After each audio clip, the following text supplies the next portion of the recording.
Hi everybody, Steger again.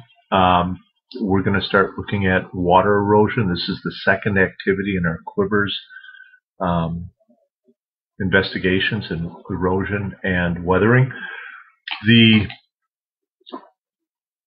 definition of water erosion is kind of unique. Water is a very powerful and influential force in moving material around. It's found almost everywhere on the earth, and it makes it an ideal material to move things from one place to another.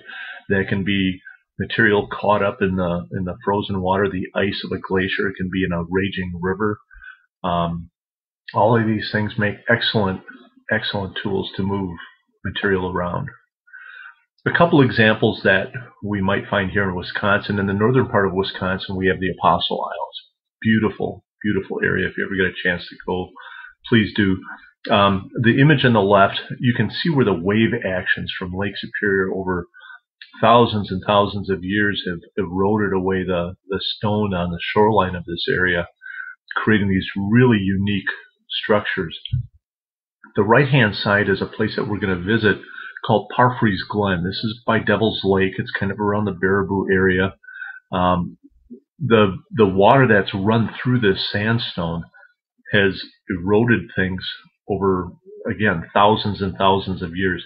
Now, an interesting note, the small stream that you see running through here it's not believed to be responsible for making all of this erosion, this unique structure that you see here. This was all caused 15,000 years ago by a glacier that was in Wisconsin, a massive, massive sheet of ice. And when that glacier started to melt, it released unbelievable amounts of water. And it's believed that that water is what originally carved Parfrey's Glen. You'll notice the different size rocks on the bottom of this glen. Some of the larger rocks, when they get moved, you need an incredible amount of force to move those rocks. The smaller rocks obviously don't need as much force, and they'll be moved along much easier. I've got a video here. I don't know if you're going to be able to hear the sound. It's only a minute long, but I want to show you this amazing video. It was captured up by Wisconsin Dells. This is Lake Delton. 2008, we had a huge rainfall in that summer.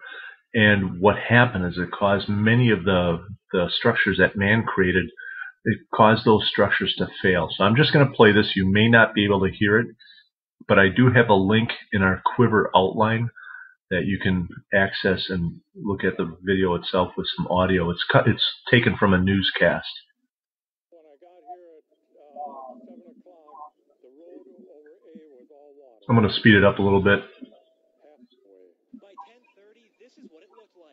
Trees were falling in, the road was crumbling, and two houses. So the power of the water here is literally carrying the road away.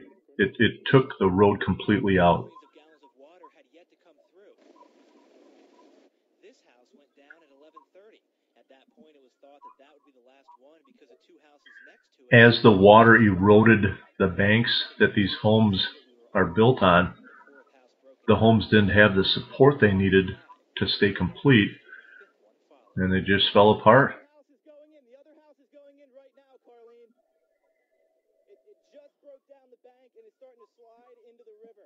They say we got over 12 inches. So I think you get the point. Incredibly powerful force. Now, our activity. We are not going to use an incredibly powerful force. We're going to use a spray bottle. So what we're going to do is we're going to create small mountains of sand. And I've got some forms. They're actually old yogurt containers. And you're going to make a little sandcastle. And on the top of that sandcastle, we've got some chips, some plastic chips that I'll have you either place on top of or into the structure that you make with the damp sand. And then you're going to create a gentle rainstorm by spraying that sand and those chips with water coming out of a spray bottle. What I want you to do then is to take a look at what happens. And I think you'll see some interesting things occur. Record your observations. What does it look like when you get halfway through and when you keep spraying and then ultimately not much happens anymore? record those observations. I think what I think what you'll see is a representation of what occurs on a global scale in different areas every time it rains. When you're all done, please dry off your plastic chips, clean out anything. If you use quite a bit of water out of your spray bottle, please be considerate and refill spray bottles for others to use. All right, thanks.